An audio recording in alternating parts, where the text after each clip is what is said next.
Welcome to episode 4 of my 2022 training diaries. My name is Jeff Pelletier, and I'm a trail runner and filmmaker based in Vancouver, Canada. And in this episode, I'm going to focus on recovery, including everything from foam rolling to protein shakes. Because recovery, in my opinion, really is one of the most important yet neglected parts of training. But first, let me take you through my last week of training.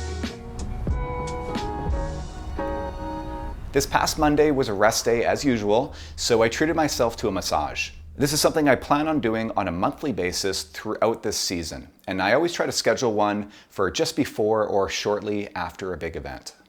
Now, I always find this best to do on my rest days, but never right before a really big workout or race, because it can actually take time to recover from a deep massage.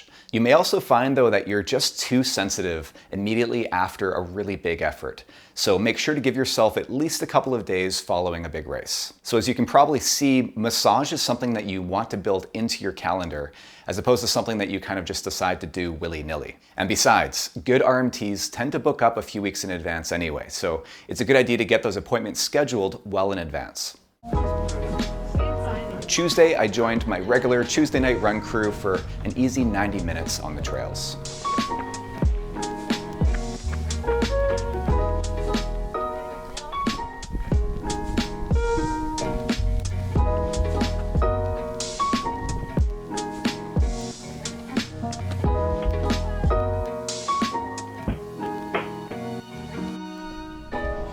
Wednesday, I had 2 workouts scheduled, starting first with a tempo run before heading to the gym for a strength workout with my personal trainer.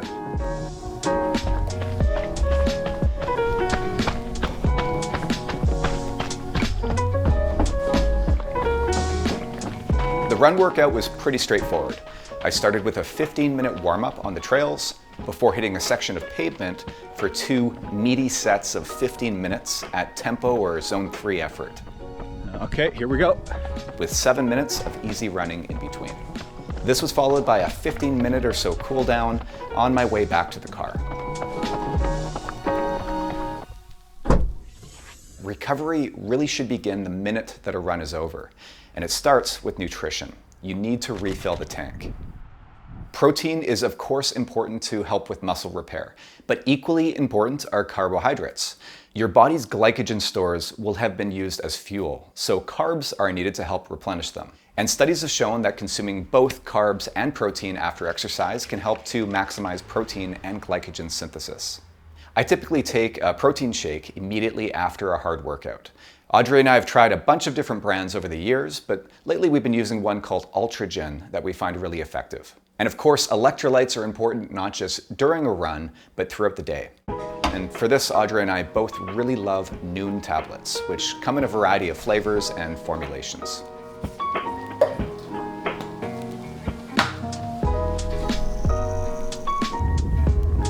Thursday, I had 90 minutes of cross training on the schedule. So Audrey and I joined our friend Mike for a gravel ride along the Seymour River.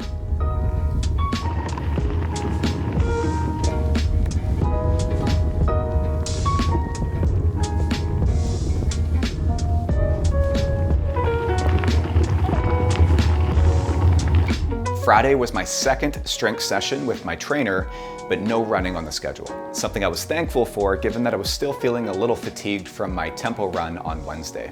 That evening though, I did a little extra foam rolling and stretching to prepare for the weekend. Saturday, I headed out to Chilliwack to run with my friend Gary around Vetter Mountain.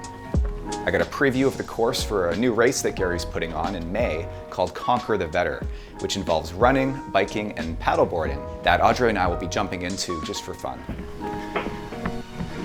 We're on our way up to the top of Vetter Mountain Trail, and we're looking out at International Ridge and Church Mountain, and on a clear day you would kind of see Mount Baker off in the distance in the US right now. These are my home trails just across the street from where I live now in Chilliwack.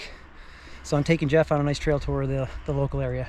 And this is where we have a multi-sport race we're doing in just 5 weeks called Conquer the Vetter, and this will be one of the trail sections that we do in the race. Yeah, and Audrey and I are going to be doing that. We're going to be doing the relay on the Sunday, and Audrey's going for the solo first on the Saturday, so stay tuned for that.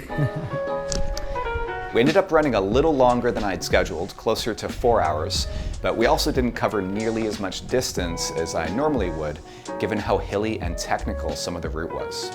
So I only covered about 29 kilometers or 18 miles with 1,300 meters or about 4,300 feet of elevation gain plus equal descent. Yeah, so this is actually going to be a bridge over and down Dilemma. Yeah. So your bike ride... While I was on the run, Audrey joined a couple of friends on her gravel bike to preview some of the biking trails. Sunday, I joined my buddy Wing for a much flatter and mostly paved route through the city to balance out my training for the weekend. We did the popular Vancouver Bridge Loop, starting at my place near Deep Cove and heading over the Second Narrows Bridge and through downtown Vancouver and the urban trails in Stanley Park, before heading back over the Lionsgate Bridge with a little loop through the North Shore Bird Sanctuary, covering close to 40 kilometers or 25 miles with just 400 meters or 1,300 feet of elevation gain plus equal descent. We're about 2 hours in here. We've run about 22K, having a little snack. And we actually were just talking about the need to practice eating on the run like this. Sort of trying to chew while you're breathing and how much of a challenge that can be. That was actually a question somebody asked me in one of my last videos here. I don't know, Wing, do you have any tips on that? Well, I'm trying to eat this Sunripe fruit bar while running, and the hard part is breathing while you're chewing on something like this. And I was saying, I just remembered Scott Jurek on a podcast talking about breathing through your nose and chewing slowly. So if I take a bite, I'm chewing slowly while I'm breathing, and it might take me a full minute to eat this just little bite of Sunripe fruit bar, but at least I can breathe while I'm doing it, or breathe through my nose. It's not easy, got to practice that. You got to practice eating on the run to see what sits well in your stomach, but also for that technique. And I think the key is to, like Wing said, to eat slowly as well. Don't try to force it down. There's no reason you can't take your time. And always take it with a lot of water as well. You need that water to help you digest as well, especially with things like gels. Even on a rainy day. Even on a rainy day. For recovery in between back-to-back runs like this, ice can work to help minimize inflammation, or even ice baths if you're brave enough. I'll sometimes take a warm bath after a long run if I've been out running in the cold as a way to bring my body temperature back up.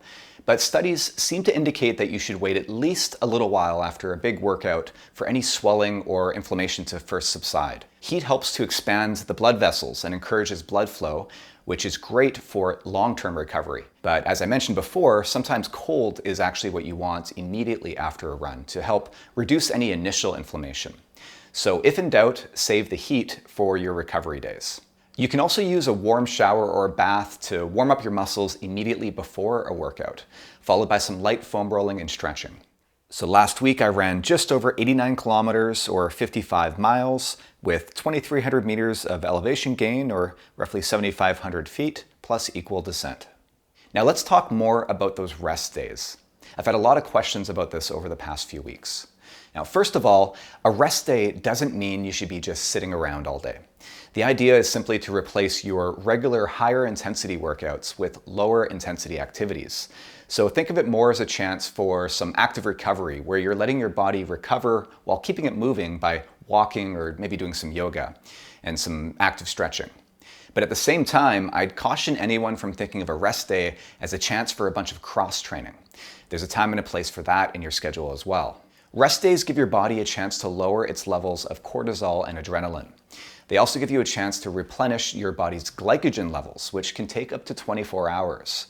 If you exercise every day without ever giving yourself a break, you're never giving your body a chance to relax from this high stress state. And for me, I just like to have a mental break once in a while from structured and scheduled exercise. As I said before, I find rest days to be a great time for a warm bath with Epsom salt, which are supposed to help relax your muscles. Follow this up with some stretching and foam rolling now that your muscles are nice and warmed up. I find rest days are also a great time to sort of check back in with your body and assess any stubborn aches or pains that you might want to get ahead of. But don't neglect foam rolling and stretching throughout the week either. I like to do this in the evenings while I'm watching TV and unwinding for the day. So let's go over some of the tools that you might want to use for this. Everyone needs at least one foam roller, and the best place to start is just with one of these simple foam ones that are widely available at any running store. These tend to be the easiest on the body, so I'll usually warm up with this and we'll stick with it for any particularly sensitive area. But you can also get firmer rollers that come in a variety of textures that allow you to progress to a much deeper massage. The next thing I'd recommend investing in is one of these sticks. We've managed to collect a few of them over the years, but they all allow you to target the lower legs. And something I picked up fairly recently was this ball, which is just the perfect size to get into the hip area, where I tend to get the most problems. I find a lacrosse ball is a bit too small, but this one's just right. I'll include a link below where you can buy this on Amazon because this one can be difficult to find in stores. And finally, a foot roller is something I use constantly. Again, here you can use a lacrosse ball or something similar, but these ones are just nubby enough to give you a bit of grip. Now this you can easily find at your local running store, usually right at the front desk, but I'll include a link to these as well just in case. I find it's best if you can have a dedicated space for rolling and stretching where you can just leave out all your tools to be as convenient as possible. You want to eliminate any barriers to doing this work regularly. Now, we don't have space to leave our mats out here, but we do leave foam rollers and other tools where they're super convenient to reach for. I even leave my foot roller right beside the couch, so I'll be more likely to use it. And what works for me is not to schedule my rolling, but more for it to be something I do a few times throughout the day, almost second nature. A little right before a run and in the evenings, as I said, while watching TV. But you may need to set aside 15 minutes or so in your day at a certain time to make sure it gets done. So figure out what works for you. And last, but certainly not least, sleep is really important to recovery. Audrey and I are really big sleepers, and I personally need at least 8.5 hours each night, although Audrey tends to get a little bit more than that. My friend Ellie Greenwood, who's an incredibly accomplished ultra runner and coach based here in Vancouver, wrote a blog post years ago that always stuck with me. She talked about how as runners, when we're pressed for time, recovery is always the first thing to go. So for example, you might have an hour and a half set aside for a run, followed by some stretching and foam rolling. But maybe you're running late and find you only have an hour, so you prioritize your run before going about your day. But maybe what you should have done is shorten your run to say 45 minutes, to leave yourself with 15 minutes to take care of your body. The point is that recovery isn't something we should just try to squeeze into our schedule only if and when time permits. But instead, it's something we need to prioritize. Because how you recover today will determine how you perform tomorrow. And it's integral for staying healthy and active in the long run. So I hope you found this week's video helpful, and if so, give it a like, and of course, be sure to subscribe for more videos just like this.